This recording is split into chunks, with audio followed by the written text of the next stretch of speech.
Done with Soul Design. Today I'd like to share with you an item that we make quite a lot in our workroom, and it's custom cushions.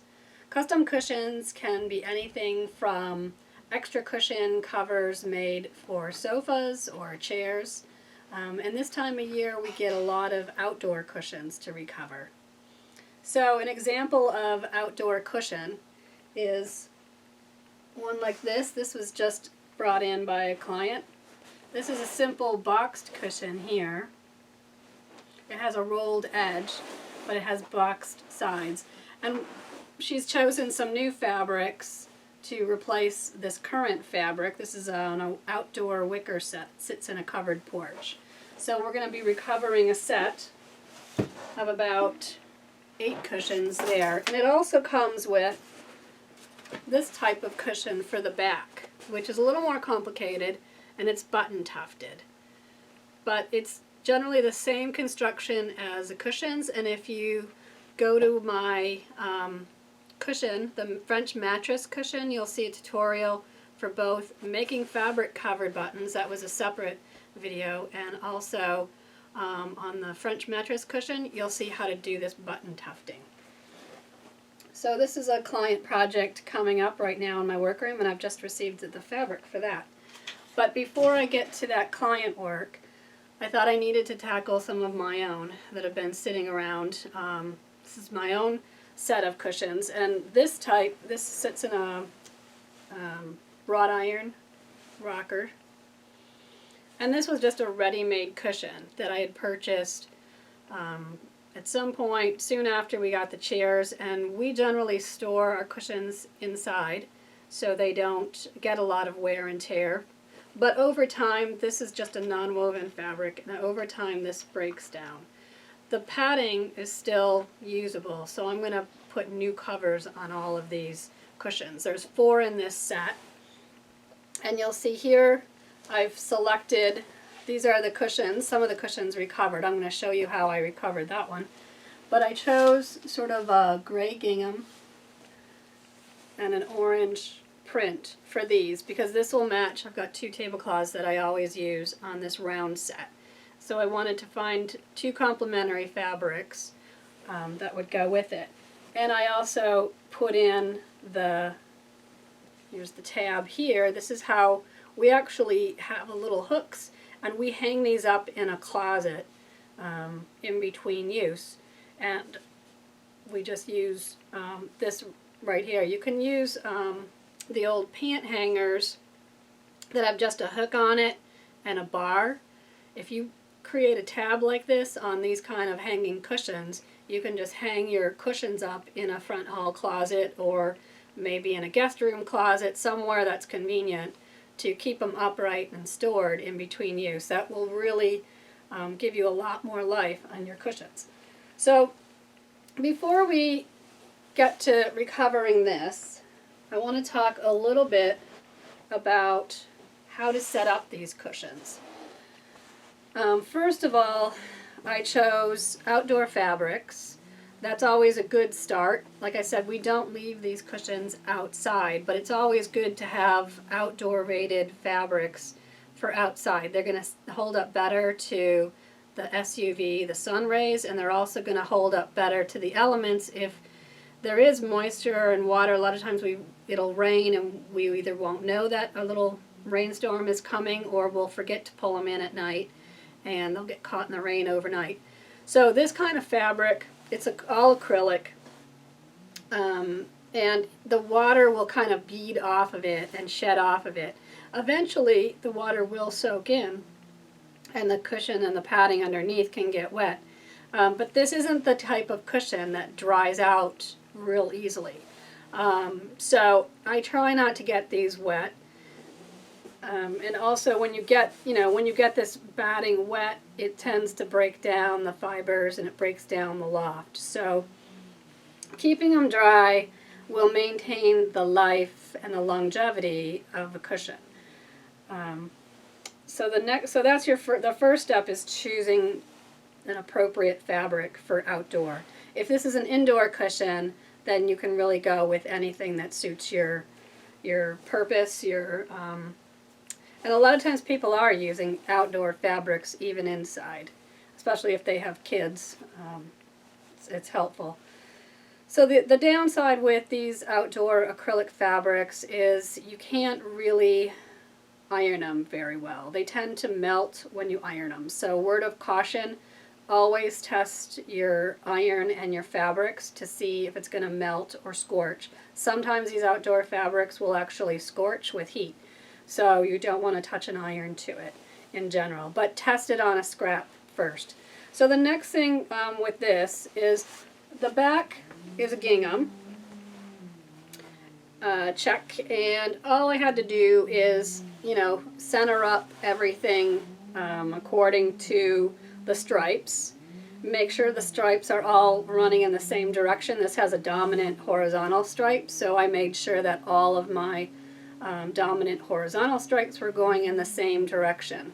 So be intentional about when you cut your pieces, be intentional about the direction of the fabric. The other intentionality that I had with this orange fabric is it kind of looked like an overall print in the roll of fabric. But if you can see, there's kind of an hourglass design here. There's an hourglass design as part of the print, and I intentionally wanted to make sure that that was centered in all of my cushions. So that's just something to look at before you start cutting your cushions. Look at it, see if there's a design motif that you need to center up in all of your cushions. And in general, as a little hint, fabrics are meant to be run up the bolt. So usually for these outdoor fabrics, they're meant, so I would have a salvage edge here and a salvage edge at the other end. If you were sort of to divide a print in half, the width, which it's like 54 inches wide, half of that would be about 27. So if you take half of the width of the 54-inch print, generally the print is going to line up center in that second half so that you can do two cushions side by side. That has generally been my experience when working with a lot of prints, is that the designs will be intentionally centered so that you, on the left and the right of your width, you got a center running up. So that's how it worked out with these. I was able to get two of these cushions side by side, but be careful because there was a little bit of an offset, and so I had to actually, on the second one that I laid out, I had to actually jog it up about 4 inches for it to be the exact same pattern match as this. So there was a slight variation. So really just lay out before you start cutting is my advice to you. So I'm going to show you how to make this type of cushion cover. It looks complicated. It has no zipper to it. It looks complicated, but it's really quite simple once you know what to do and once you start going at it. So like I said, the original ones had this little loop here for hanging, and we thought that that was really handy. So I made sure to build it back into these so I could hang them up as well. We used the same insert as the originals, but I felt that, you know, the back here was enough padding. These are like wrought iron rockers, and so they're a very comfortable curved form anyway. This padding was quite enough for the back, but over time the bottom usually compresses, and I felt that the bottom in the seat, you know, it was wearing a bit thin. It had just compressed a little bit more. So I modified, when I was making the new ones, I took advantage of having everything opened up, and you'll see that I'll show you right now. Can move those aside. I got some foam, 1-inch foam, and I opened up the foam seat, the padding in the seat, and I slid this into the center. So you'll see when I do that. And here, this is just a 1-inch firm foam. It's been pieced, it's been glued. I'll re-glue that. That was just a little tack. So I tend to use up scraps on pieces like this, especially if this is for my own work. I use up what I have. And I happen to have like just enough of this 1-inch foam to put into the seat cushions. So I'll show you how that's done. So think about that when you're taking apart old cushions. You may need to put more batting in. You may need to change out the foam. You may want to upgrade some of the foam or add to the foam. So sometimes it's not as straightforward as just recovering, but sometimes you want to take advantage of the fact that you're ripping things apart and upgrade at that time to make it worth your while. So on these rectangles, I cut them out. I cut them both out, and this is what they look like. So this is right sides together. This is my orange, and this is right side of my gray. So this is going to be pretty simply boxed out, and I'm going to stitch up. I'm going to leave on this one, I left the bottom open. So I'm going to stitch up these 3 sides, a long side, the short side across the top, and down the other side.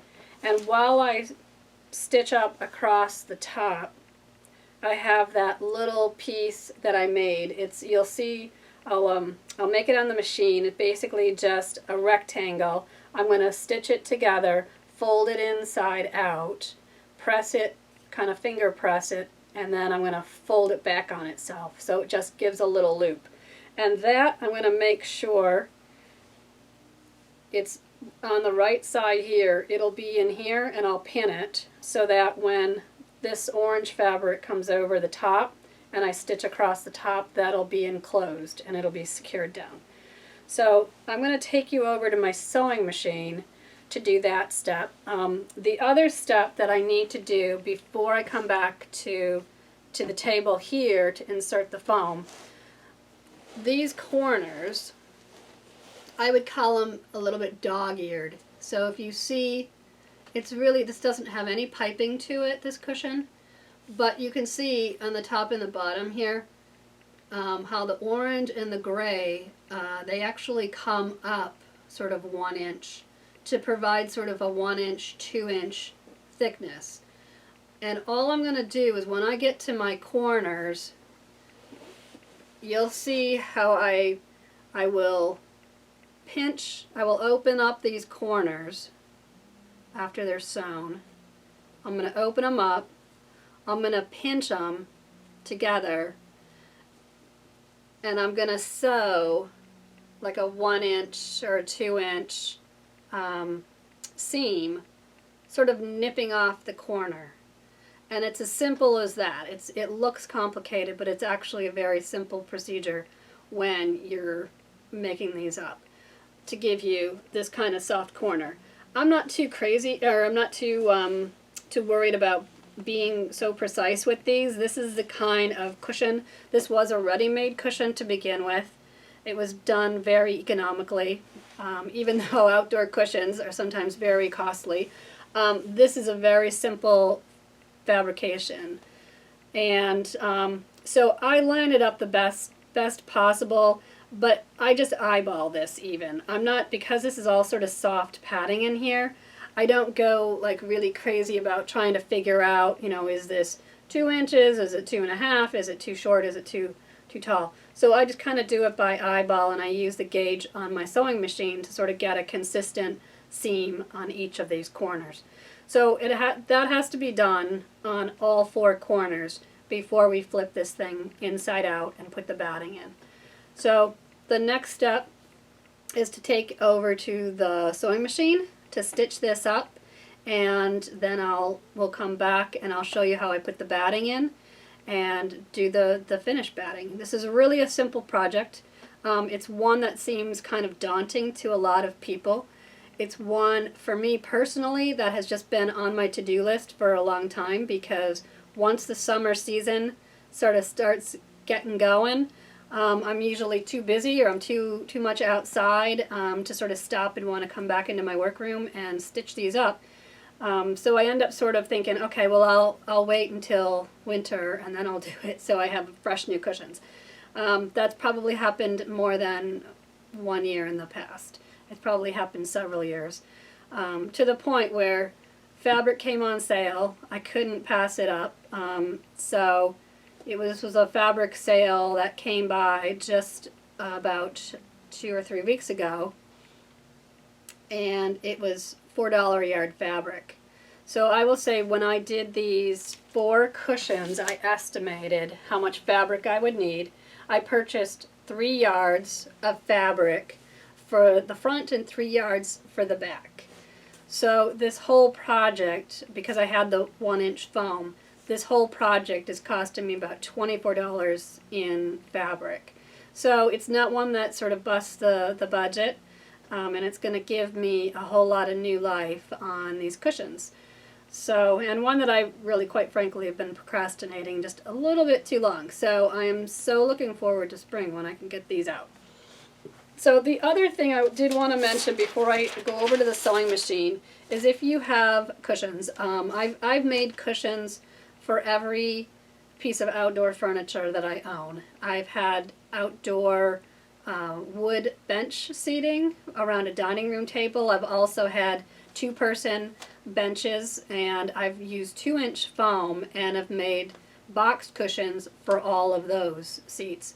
And a lot of times with outdoor pieces, they might be a little bit tapered to the back, or they're generally not tapered to the front. They're generally tapered to the back. Mine happen to be just square. They're actually very rectangular. But if you have an irregular shaped chair, could be an indoor chair for a dining room set or an outdoor cushion, then you want to use a piece of newsprint. This is newsprint. So you can either use newspaper, old newspapers. This is just plain newsprint. And I have rolls of this, and I will lay this newsprint out in the chair, and I take a Sharpie marker and I do an exact outline of the base of the seat. And that's what I'll use to make the template for my foam. I use an exact shape of that. And then I'll add a seam allowance onto that to cut out all my fabric. So sometimes if you have an irregular cushion, you're going to want to make a paper template pattern first. So check out the dimensions of your chair. Okay, so now I'm going to take you over to my sewing machine. I'm going to stitch this up, and you're going to see how quick this cushion actually gets put together. I made 3 of these cushions yesterday in an afternoon, and I saved the last one so that I could tape it here today. Okay, so I will take you over to my sewing machine, and we will stitch this up and get this last one put together. Okay, so this is the piece that I used to make the tab for my hanger, and I just measured it off of the original instructions. And in my case, I'm going to fold this in half. I'm going to stitch. I usually stitch using a 1/2-inch seam allowance.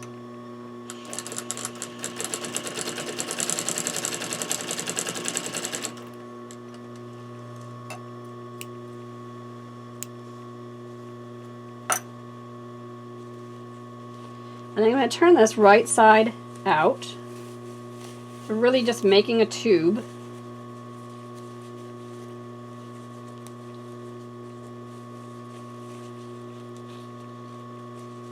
And with my fingers, I'm just opening up this seam allowance on the inside here.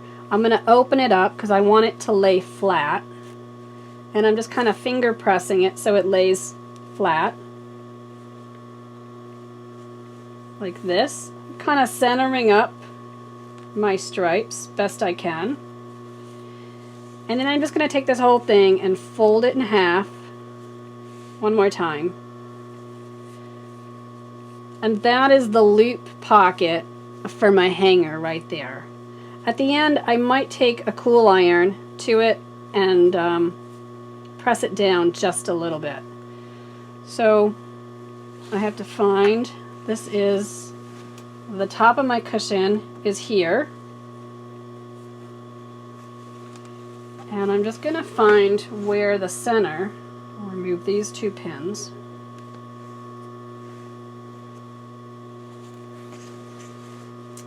I'm going to fold this in half to find the rough center of my cushion. Is sort of right there. So I'm going to center this piece right here. And I'm just going to line all my edges up.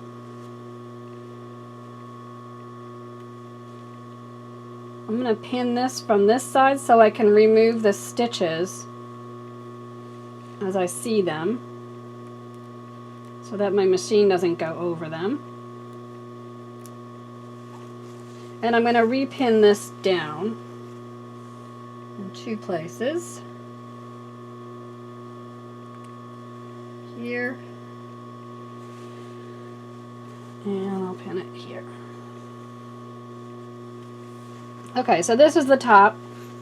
And we're going to start stitching at the bottom. And because I have to do that little dog ear in the corner, I'm going to start by stitching a few inches in. I'm going to be leaving this opening at the bottom. I'm going to leave that open so I can put all my foam through there. But because I have to do this little dog ear corner, I'm going to do just a couple inches excuse me, on this side. So this is about 2 to 3 inches.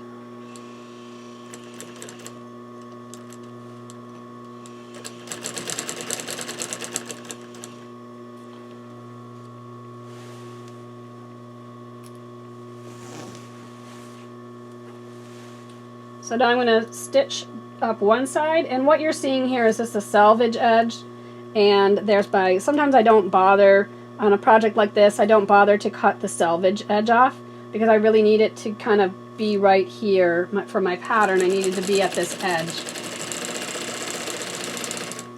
You may want to cut the selvage edge off.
This is going across the top. This is the short edge.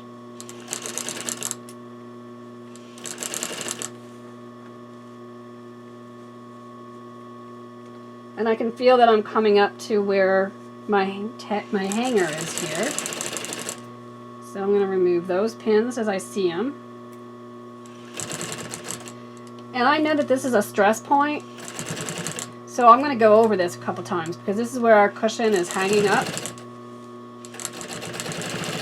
And if a seam is going to pop, it's probably going to be right here from that hanger, sort of putting a little more stress on the seam. So I just reinforce that a little bit to make sure I don't have to stitch it later.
Okay, so before we can turn it inside out, we have to do those corners. And this is where we have this stitched here. This is our corner.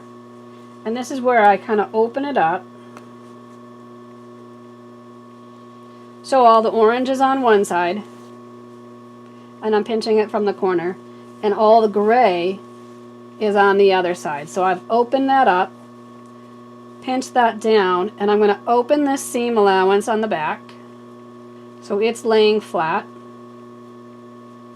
And I'm going to open the seam allowance up on the front as well. And this is where I just manually try and line up the seam allowance together. I'm going to put this under my machine, and I know that I have this point about the 1 inch mark. That's what I did on the other cushions, and that worked out right. So I'm going to reinforce at the ends.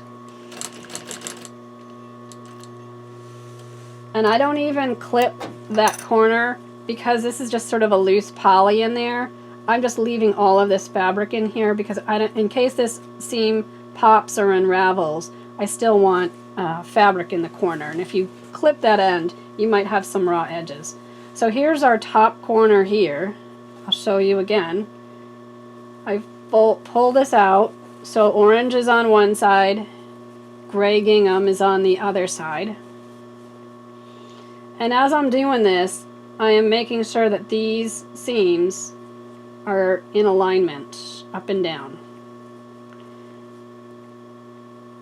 And I'm just feeling for it to see where it's at. And then I put this point in. Again, about the 1 inch.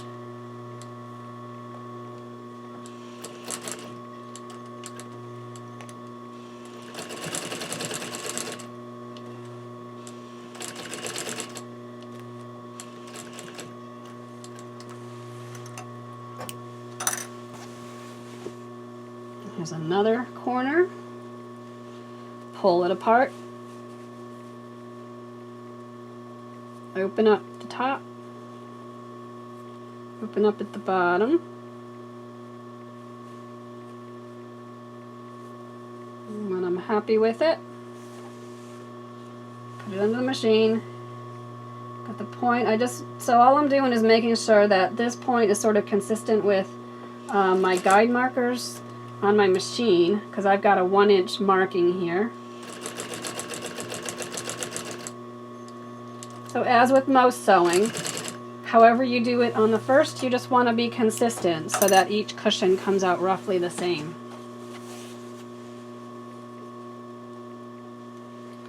So I'm going to open up. This is my fourth corner. This outdoor fabric is on the thin side and it's on the stiffer side, so it's kind of easy for me to tell with two different fabrics you know, if I'm in the center or not. And like I said, I'm not too particular. If it's not, you know, 100% straight, I'm not being too fussy about it because it's an outdoor cushion and it's a more loose, kind of casual cushion corner. This doesn't even have piping on it. Normally all my cushions have piping, but in this case I just wanted to mimic what was there. I just wanted to get these done so I have them to use, and I didn't really need to go the extra step of doing cording, and that just adds a little more bulk in the corners and things like that anyway. So that is all we need to do before we turn it inside out. So now we're going to go back to the work table. We're going to turn this inside out, and I'll show you how I take the stuffing out of the old one and put it into this new one. And then we have one more step with stitching, and then it'll be done. So this is our cushion cover stitched. We need to turn it inside out.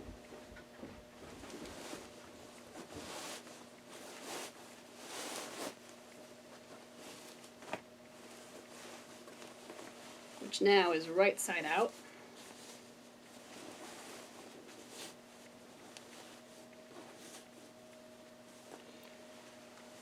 These are the corners that we stitched. And here's that loop at the top for me to hang it. So if you don't want to make a fabric loop, you could also just use twill tape or something and just put a little loop of twill tape or grosgrain ribbon or something like that. You could put 2 loops in there, and then you can use those pant hangers to hang up any cushion. So that is our cushion cover. Now we have to get the foam out of our original cover. And the way I did it on mine, this is just like a non-woven fabric. We're not using this cover anymore. So I just cut, flip it around, see it. I'm just cutting this top part right off. There's a seam here, and to open it up,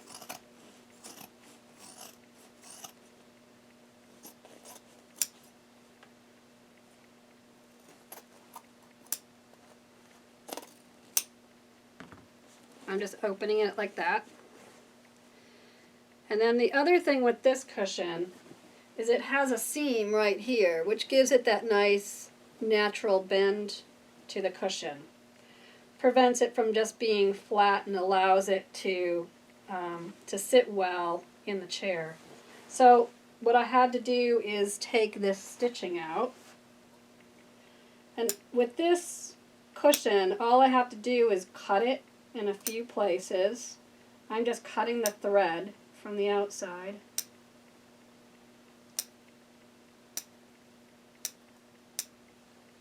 It was already kind of coming apart anyway, which is why this cushion needed to be recovered in the first place. And I'm just pulling it apart. And that loosened the thread there. So once I've done that, now the batting is loose inside, and I can just fold it and get this old cover off.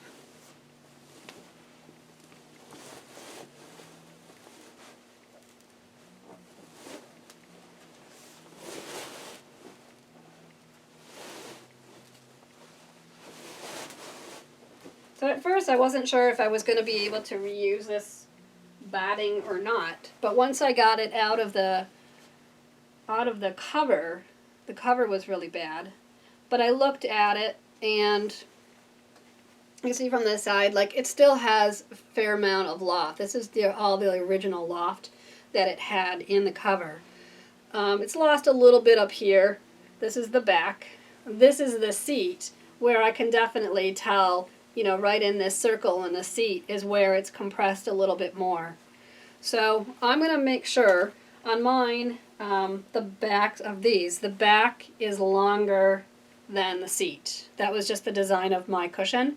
So I want to make sure that when I put this foam in, that I'm putting it in so that the seat is still where the seat is on my new cover, and now the back will be up in the back of my cushion. So the way I did this is I just fold it down. There is a way you can vacuum, sort of vacuum pack this batting down, but I found on mine it wasn't that difficult. I folded it into quarters like this. I folded the top down, and then I folded it in half again. And I have to insert it from the bottom. And this is like polyester batting and acrylic fabric, and everything is kind of staticky and wants to cling to each other. So it's just a matter of kind of working it up as much as you can. I got it in here to where I know that the seat is in, and now I just have to, you can't really see, but I just have to unfold it while it's in the cover here.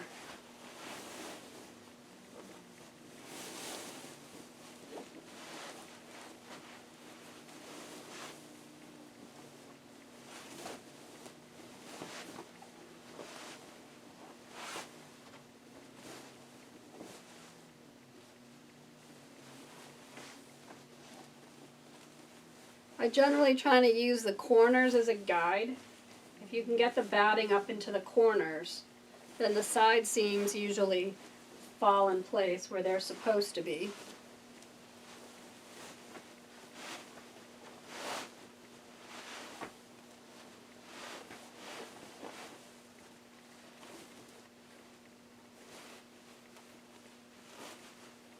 You make sure the corners are all aligned where they're supposed to be, and then the sides generally just fall into place.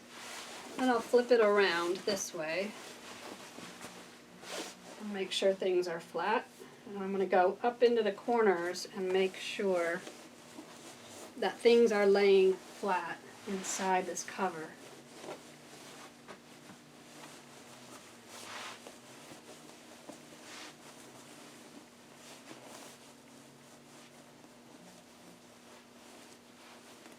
This is the time to sort of take extra care and make sure everything is situated where you want, because we have to put that seam back in the center of the cushion.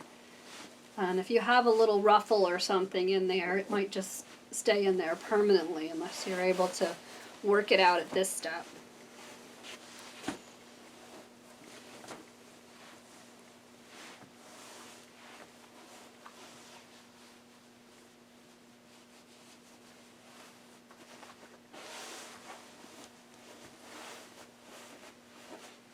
So on this cushion, because it doesn't have any piping or anything, I'm just making sure that my seams are kind of lining up on the sides where I want it to be. And that looks about right to me. So the next step here is to do, I have to re-pin where that seam was that goes front to back. And I actually found that doing it from this gray check side was easier because I can follow one of these stripes. So look at your fabric and see if you can use your fabric to line up where that seam needs to go. So I can feel for it, and I can see where this stripe needs to go. And on my original cushions, to get this little extra, I'll show you here, to get this little extra depth in this cushion, they just took like a half an inch tuck in with the fabric before they started stitching this seam. So I don't know if you can see that. It's just the fabric pinched in about a half an inch, pinched in, folded together, and then that's where this seam starts, so that it gives you like that little pinch in there in the corner. So if that seems too complicated, you could probably skip that and you'd be just fine. But oftentimes if you just kind of look at the original stitching, see how they did it, just try and mimic it.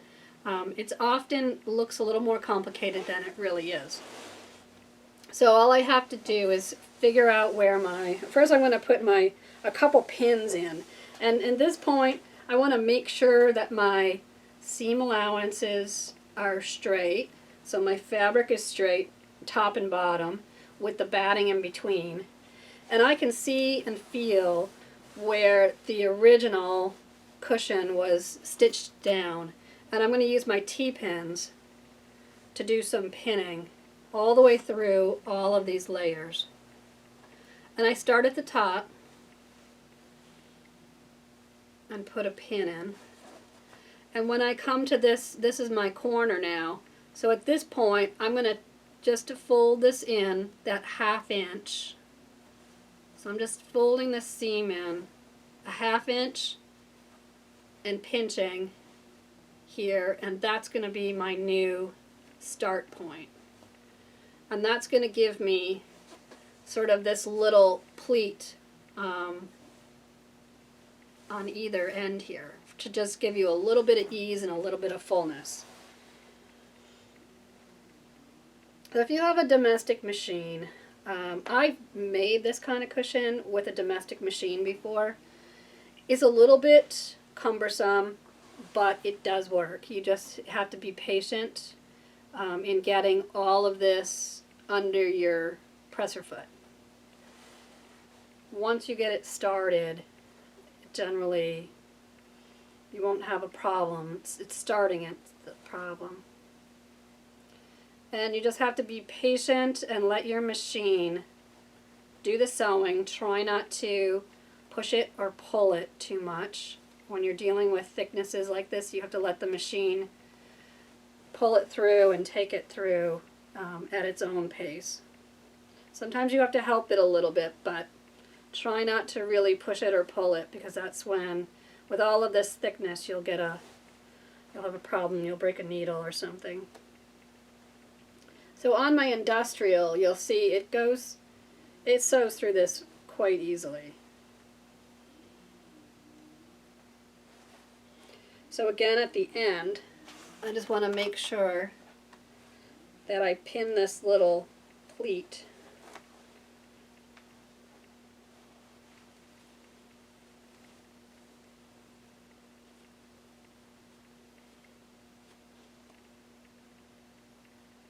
So I just push in the 1/2 inch and then repin it so that that's my end point.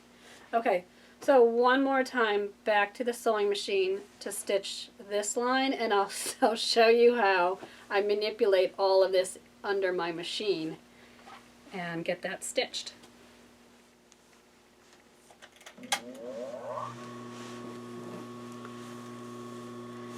Okay, so we're back at my machine, and I'm going to show you here. So here's a little close-up of that little tuck that I took at the end and pinned it.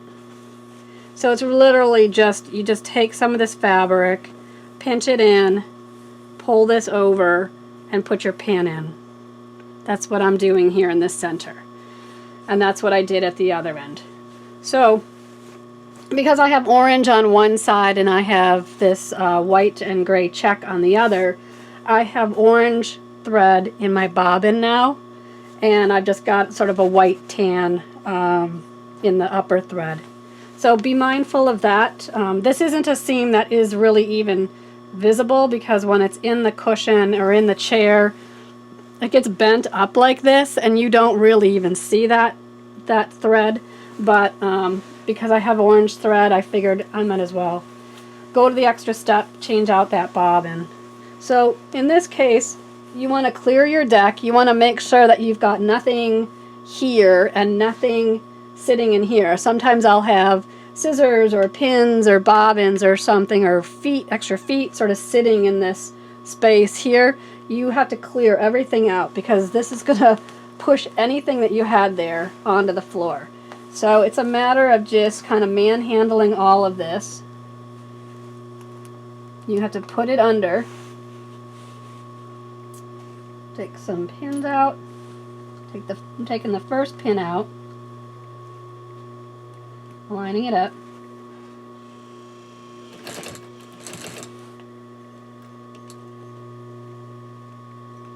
I'm going to make sure I go back and forth here. So as I'm sewing here, I'm going to put one of my hands, I'm going to put it underneath this cushion to kind of help guide it and make sure that my fabric is actually flat on the underside. It's kind of hard to do, but let's see how it goes. I may do it with my right hand. I think I will. Okay, so I'm coming up to this pin here, and this is where you can see stripes are quite handy, because I can just follow the stripe to do my stitching. And I'm just going to keep checking underneath to make sure that we're not catching too much fabric that shouldn't be there. Because I want the bottom fabric to still be flat and the top fabric to be flat.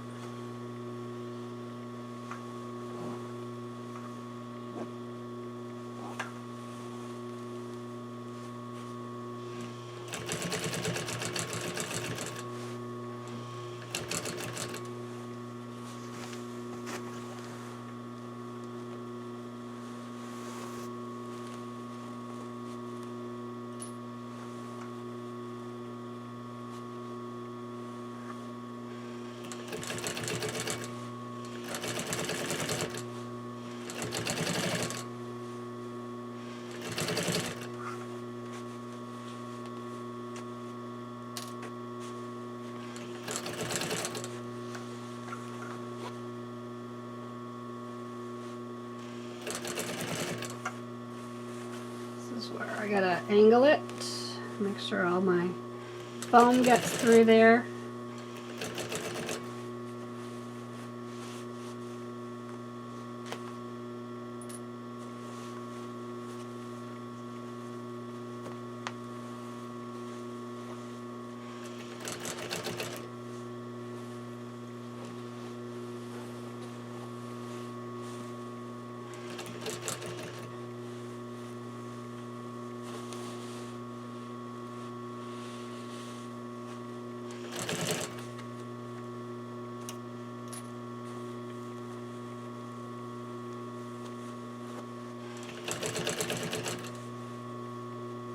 And here's a look of how this little pinch was taken.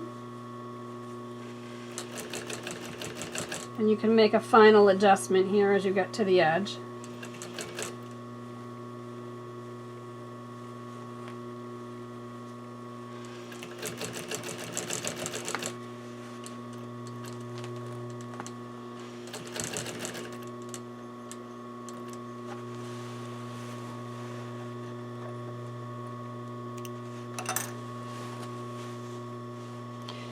So that's the little tuck detailing in this corner. Your cushion might be different, but that just adds for a little extra ease, and it's a really simple, this is the way, you know, these cushions are mass produced, and that's probably a very quick, easy, effective, and efficient way of getting some ease into that corner.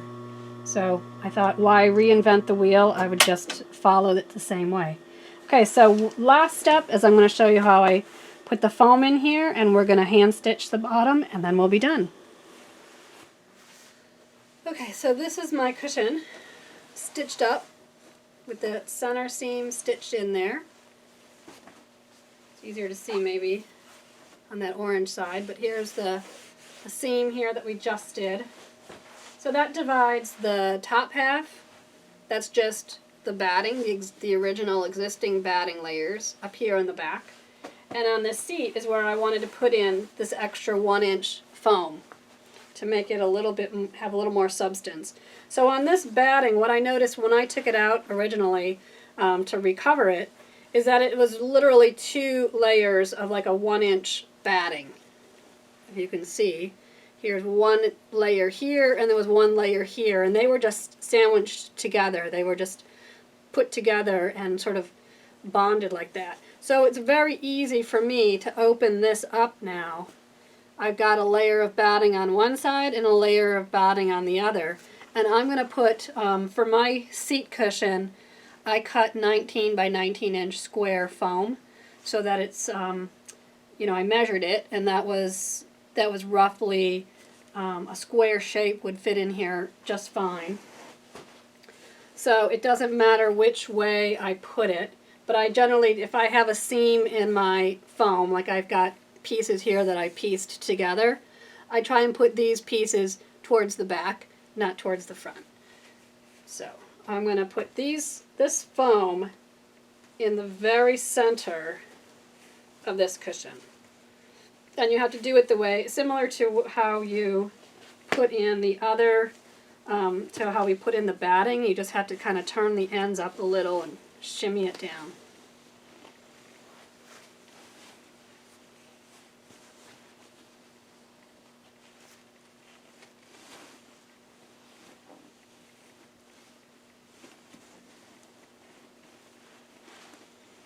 Fold it in half a little bit.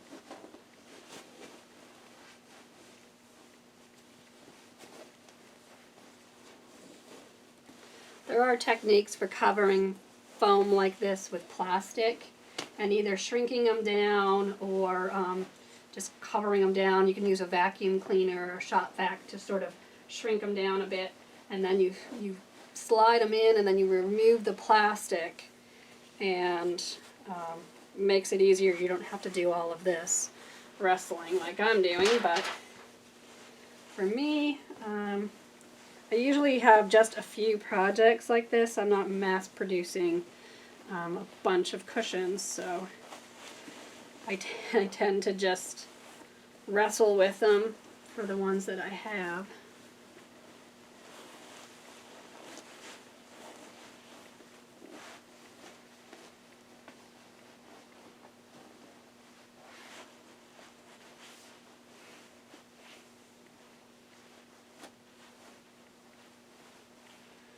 So all I want to do is make sure that I've kind of got it back, like as far as it needs to go.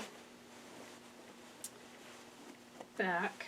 And I want to make sure that my batting on the top is still smooth.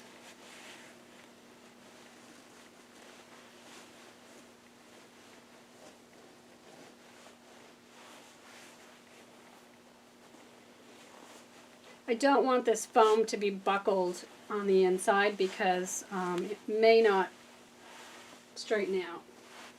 And you may always just have sort of a buckle in there. And after I stitch it all up, I don't want to have to rip it open to make any adjustment. So this is looking pretty good to me.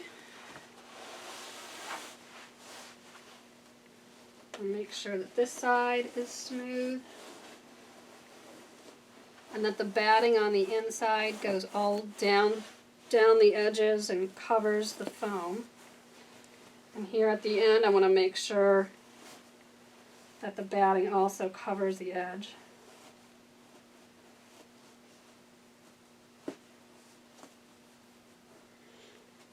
Like that.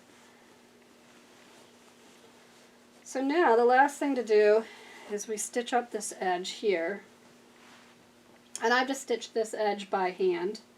I do my 1/2 inch seam allowance. And then I have to pin. I usually start with pinning in the center, and then I'll adjust from the ends.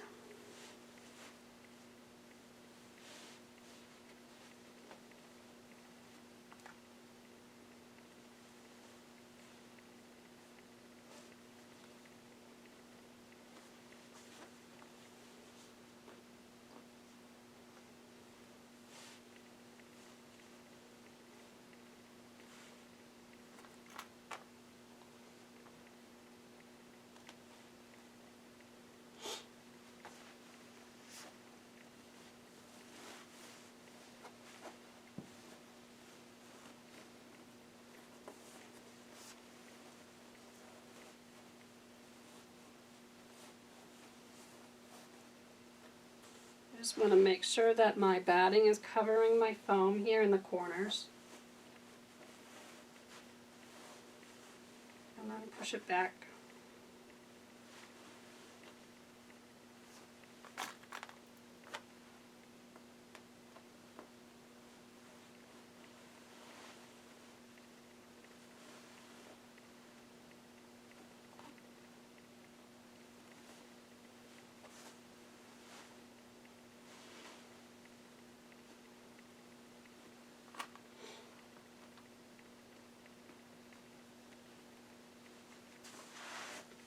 So there I've kind of roughly just pinned it across this edge where I'm going to stitch.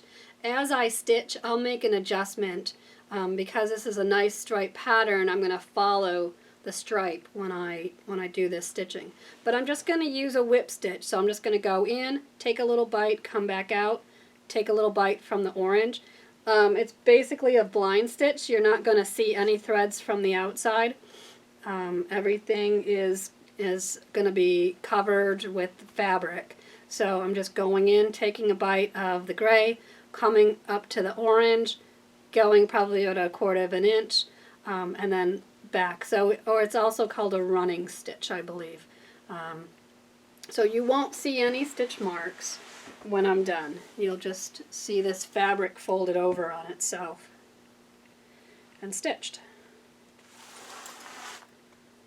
So I generally just use whatever thread I have around. I'm going to do a double thread, knotted double thread, so it's sturdy. In case one breaks on me, I'm not starting all over here.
stitched together, so it looks pretty similar like my side seams.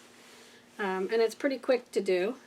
And this is the seam that's going to be right at the seat there, so it's not going to be real noticeable if you're, you want to keep your stitches as sort of even as possible, but this is an edge, you know, where your feet come across, and it won't be real noticeable if your stitching happens to be a little unsteady there.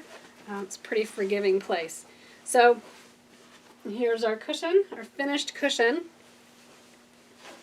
And now I've got 4 cushions that are reversible. I can have it on the orange side, or I can flip it around and have it to this gray side if I want. I have 4 new cushions ready for the summer season. I hope that this has inspired you to do some cushion covers for yourself. If you have any comments or questions, just leave them in the comment section and I'll try to answer them the best I can. Repurposing and recovering outdoor cushions is a really nice way to get a custom look without a lot of expense. It's a really economical way to sort of repurpose and get a whole new set of cushion covers, because even these ready-made cushions in you know, the discount places can still add up when you have 4 or 6 cushions that you need to have for your set.